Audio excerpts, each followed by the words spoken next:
نماز آدمی پڑھتا ہے، نماز کی شرائط ہیں، حج کرتا ہے، حج کے شرائط ہیں، آدمی عبادت کرتا ہے، عبادت کر رہا ہوتا ہے، عبادت کرنے کے باوجود اس کی عبادت قبول نہیں ہو رہی ہوتی۔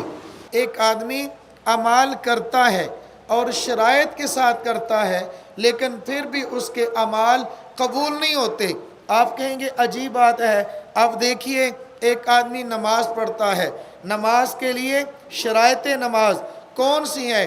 اندر والی کو چھوڑو، باہر والی شرطیں کون سی ہیں؟ جگہ کا پاک ہونا، توجہ فرمائیں۔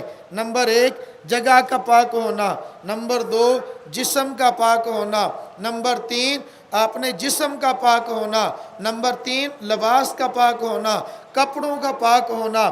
اب اس کے لیے باقی چیزوں کو چھوڑے، اس نے وضو کر لیا، اگر غسل تھا تو غسل کر لیا، اپنے جسم کو پاک کر لیا، پاک جسم کے ساتھ نماز پڑھتا ہے، پاک جگہ پہ کھڑے ہو کر نماز پڑھتا ہے، اور پاک کپڑوں کے ساتھ نماز پڑھتا ہے۔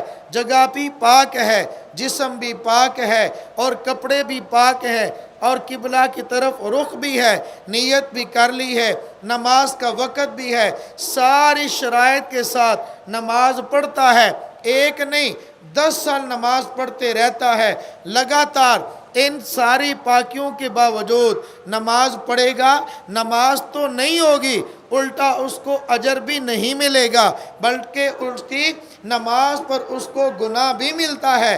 یہ پڑھی جانے والی نماز اس کی پکڑ کا ذریعہ بن جاتا ہے۔ اس کی وجہ یہ، اس نے قالب کے اعمال تو کر لیے۔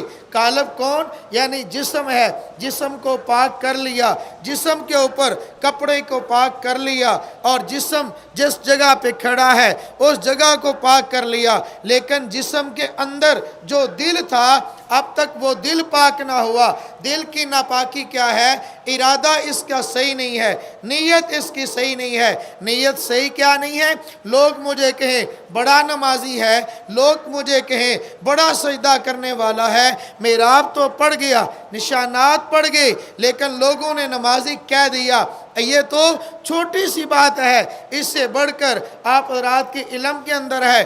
آپ رات نے حدیث حضرت رسول اللہ صلی اللہ تعالیٰ علیہ وسلم کا ارشاد سنا ہے، جس کا مفہوم یہ ہے، قیامت کے دن 3 آدمیوں کو لایا جائے گا۔ نمبر 1 شہید ہوگا، نمبر 2 عالم ہوگا، نمبر 3 سخی ہوگا۔ سخی سخاوت کے باوجود کروڑوں روپیہ اس نے صدقہ کر لیا، اب کروڑوں روپے کا کیا ہوا صدقہ اس کے کام نہ آیا۔ یہ ساری زندگی علم پڑھتا رہا، آگے پڑھاتا رہا، پڑھنے اور پڑھانے کے باوجود اس کا علم اس کی نجات کا ذریعہ نہ بنا۔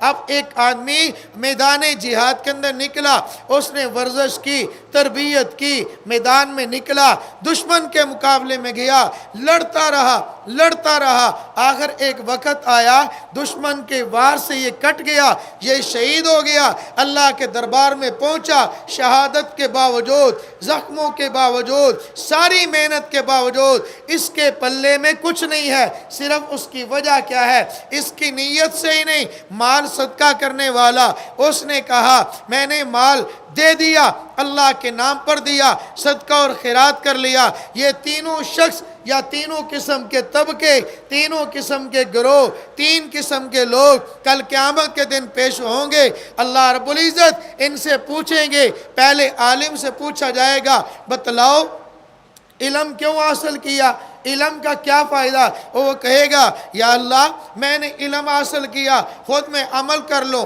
علم حاصل کیا میں لوگوں کو دین کی تعلیم دوں۔ فرمایا نہیں، جھوٹ بولتا ہے، تیری نیت یہ تھی لوگ کہیں بڑا عالم ہے، لوگ کہیں بڑا خطیب ہے، لوگ کہیں بڑا اچھا مقرر ہے۔ لوگوں نے جو تو نے نیت کی تھی تیری نیت پوری ہو گئی، اب لوگوں نے کہہ دیا جو تیرا مقصد تھا وہ دنیا میں پورا ہو گیا، آج ہمارے پاس تیرے لیے کچھ بھی نہیں ہے۔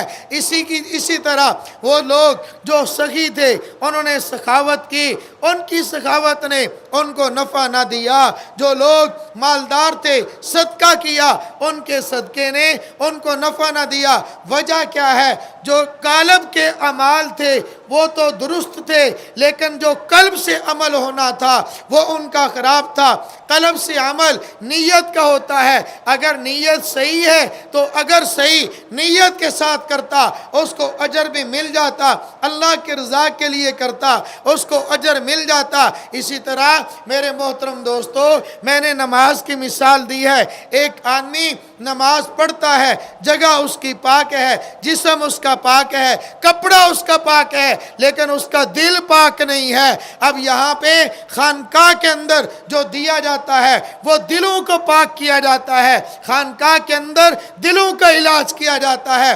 جسم کی بیماریوں کا علاج نہیں ہوتا، دل کی بیماریوں کا علاج ہوتا ہے۔ اب دل کی بیماریوں کے اندر ریاکاری بھی ہے، دل کی بیماری کے اندر حسد بھی ہے، دل کی بیماری کے اندر چغلی بھی ہے، دل کی بیماری کے اندر کبر بھی ہے، دل کی بیماری کے اندر اپنے آپ کو بڑا سمجھنا اور دوسرے کو حقیر سمجھنا، اپنے آپ کو بڑا سمجھنا اور دوسرے کو حقارت کی نگاہوں سے دیکھنا۔ تو میرے دوستو، خانقاہوں کے اندر آنے کا فائدہ یہ ہوگا، خانقاہ کے اندر آئیں گے، اپنے شیخ کی تربیت میں رہیں گے، اپنے شیخ کی صحبت میں رہیں گے، اور صحبت کی برکت سے، آنے جانے کی برکت سے اللہ رب العزت وہ احوال عطا فرما دیں گے جو اللہ نے شیخ کو احوال عطا فرمائے ہیں۔